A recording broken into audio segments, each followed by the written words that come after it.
सुप्रभात बच्चों, कैसे हैं आप लोग। आशा करती हूँ कि आप सभी बच्चे घर पर स्वस्थ तथा सुरक्षित होंगे और साथ ही अपनी पढ़ाई भी कर रहे होंगे। बच्चों, आज हम हिंदी व्याकरण का पाठ 18 विशेषण पढ़ेंगे। ये पाठ कक्षा 6 के छात्रों के लिए है।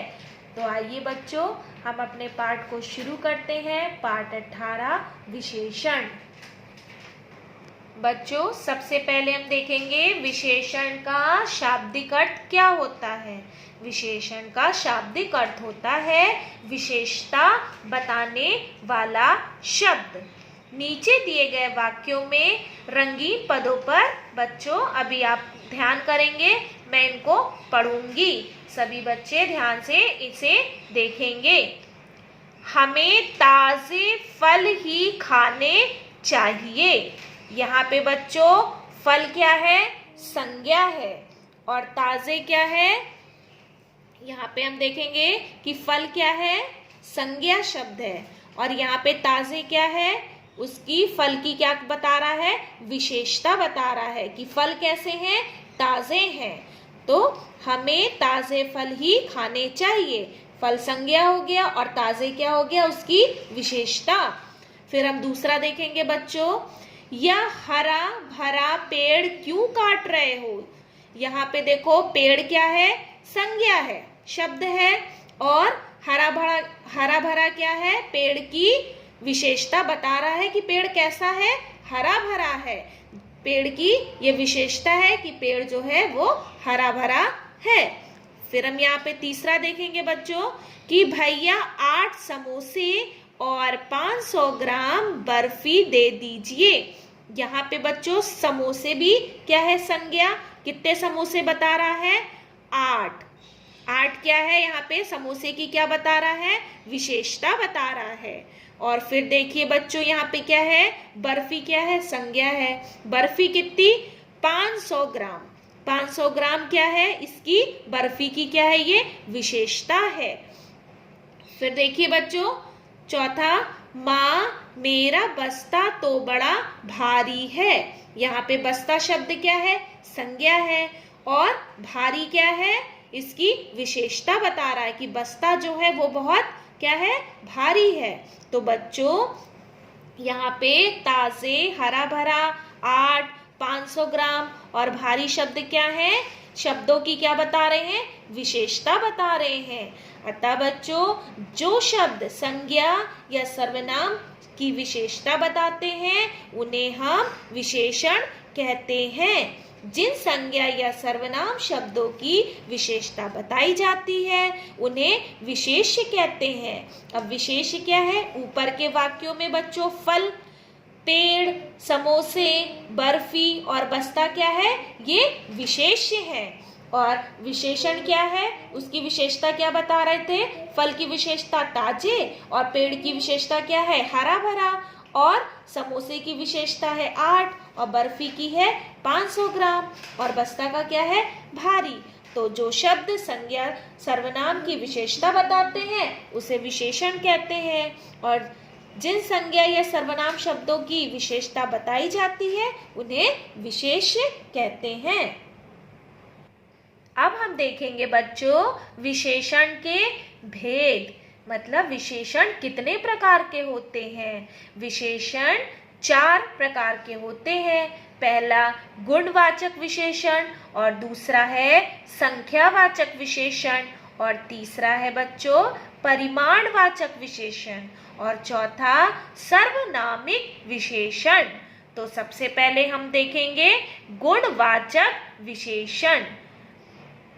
जो विशेषण शब्द संज्ञा या सर्वनाम के गुण, दोष, अवस्था, दशा, रंग, आकार, स्थिति आदि का बोध कराते हैं उन्हें गुणवाचक विशेषण कहते हैं। जैसे कि बच्चों यहाँ पे हम देखेंगे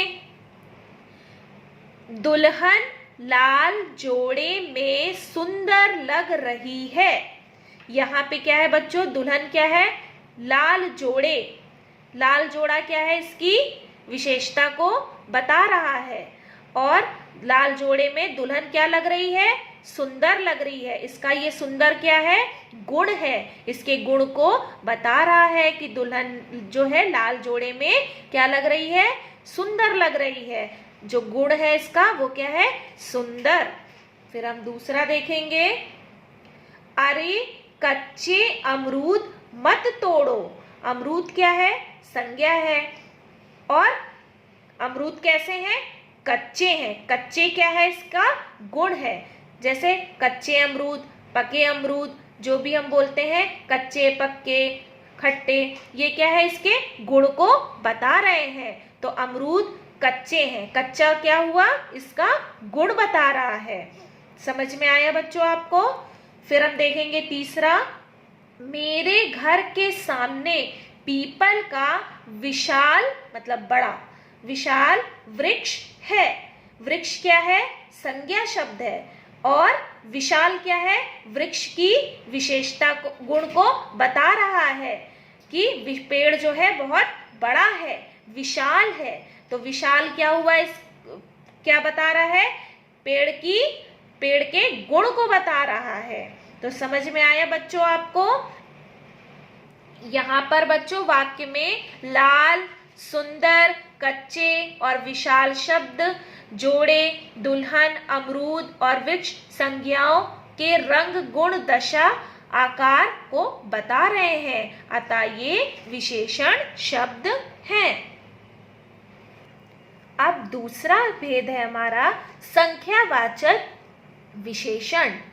जो विशेषण संज्ञा या सर्वनाम की संख्या का बोध कराते हैं, संख्या को बताते हैं, उन्हें संख्यावाचक विशेषण कहते हैं। जैसे बच्चों यहाँ पे भी हम देखेंगे क्या लिखा है, दो बतखें अब तालाब में तैर रही हैं। यहाँ पे बतख क्या है? जो है संज्ञा है।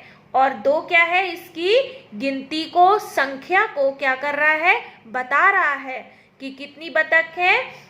दो बतखें हैं। यहाँ पे दो क्या है? संख्या को बता रहा है। फिर हम दूसरा देखेंगे, बाहर कुछ आदमी खड़े बातें कर रहे हैं।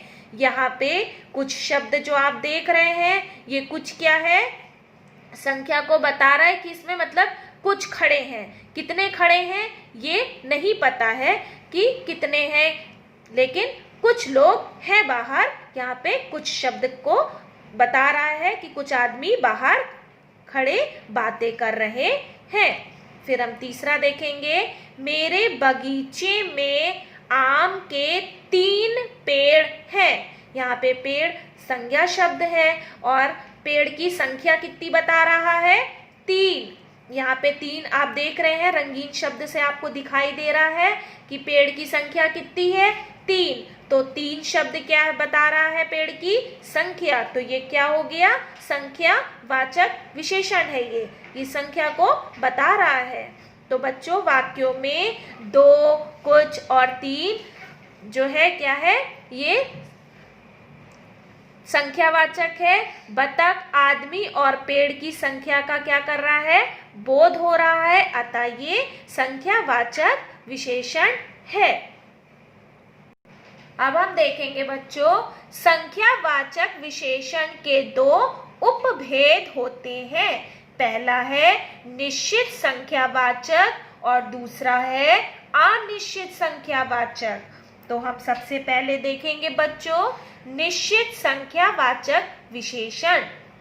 इसमें जो विशेषण संज्ञा या सर्वनाम की निश्चित संख्या का बोध कराते हैं, उन्हें निश्चित संख्यावाचक विशेषण कहते हैं। जैसे कि बच्चों यहाँ पे हम देखेंगे, लिखा है पेड़ पर 4 तोते बैठे हैं। तोता क्या है? संज्ञा है। और 4 क्या है? इसकी संख्या को बता रहा है। 4 क्या है? संख्या है इसकी कि पेड़ पर 4 ही तोते बैठे हैं। तो 4 क्या है? संख्या है इसकी और ये निश्चित है कि 4 तोते बैठे हैं। तो समझ में आया आपको कि ये क्या है? संख्या को बता रहा है। फिर हम दूसरा देखेंगे, दौड़ में 5 बच्चों ने भाग लिया। यहाँ पे 5 शब्द आप देख रहे हैं। 5 क्या है? बच्चों की संख्या को बता रहा है, निश्चित संख्या। यहाँ पे 6 नहीं है, 7 नहीं है। कितने बच्चे हैं? 5। ये निश्चित है कि 5 ही बच्चे हैं, इसलिए 5 क्या है? बच्चों की 5 संख्या को बता रहा है। फिर हम तीसरा देखेंगे। अंकल मुझे 1 दर्जन पेंसिलें चाहिए। यहाँ पे क्या कह रहा है अंकल से? कि मुझे 1 दर्जन, कितनी मांग रहा है ये संख्या में? 1 दर्जन बोल रहा है। तो ये निश्चित है कि उसे कितनी चाहिए पेंसिलें? 1 दर्जन चाहिए। तो यहाँ पे पेंसिल की संख्या क्या बता रहा है? 1 दर्जन। तो बच्चों समझ में आया आपको कि जो विशेषण संज्ञा या सर्वनाम की निश्चित संख्या का बोध कराते हैं उन्हें निश्चित संख्यावाचक विशेषण कहते हैं। अब हम देखेंगे दूसरा अनिश्चित संख्यावाचक विशेषण। जो विशेषण संज्ञा या सर्वनाम की संख्या का निश्चित बोध नहीं कराते हैं। ध्यान दीजिएगा बच्चों, जो विशेषण संज्ञा या सर्वनाम की संख्या का निश्चित बोध नहीं कराते हैं उन्हें अनिश्चित संख्यावाचक विशेषण कहते हैं। अब हम यहाँ पे देखेंगे क्या लिखा है बच्चों? कुछ बच्चे बारिश में भीग रहे हैं। यहाँ पे बच्चे क्या है? संज्ञा शब्द है। कितने बच्चे बता रहा है? कुछ बच्चे। अभी यहाँ पे कोई गिनती नहीं बता रहा है, कोई संख्या नहीं बता रहा है कि 1 बच्चे हैं, 2 बच्चे हैं, 3 बच्चे हैं, लेकिन क्या बता रहा है? कुछ। कुछ मतलब अनिश्चित, नहीं पता कि कितने हैं। तो कुछ क्या है? अनिश्चित है, अनिश्चित विशेषण है। फिर हम यहाँ पे देखेंगे सभी आदमी कुर्सी पर बैठ गए। अब यहाँ पे बच्चों आदमी क्या है? ये संज्ञा है। और कितने आदमियों की बता रहा है? यहाँ पे सभी। अब सभी में यहाँ पे भी नहीं पता कि निश्चित अनिश्चित है कि कितने आदमी हैं। कोई नहीं अता पता है इसमें कि कितने आदमी बैठे हैं। 4 बैठे हैं, 5 बैठे हैं, 6 बैठे हैं। तो जहाँ पे नहीं पता कि कितने हैं, क्या है, तो वहाँ पे क्या? अनिश्चित है। तो यहाँ पे क्या हुआ कि सभी क्या हुआ? इस अनिश्चित है, अनिश्चित विशेषण है।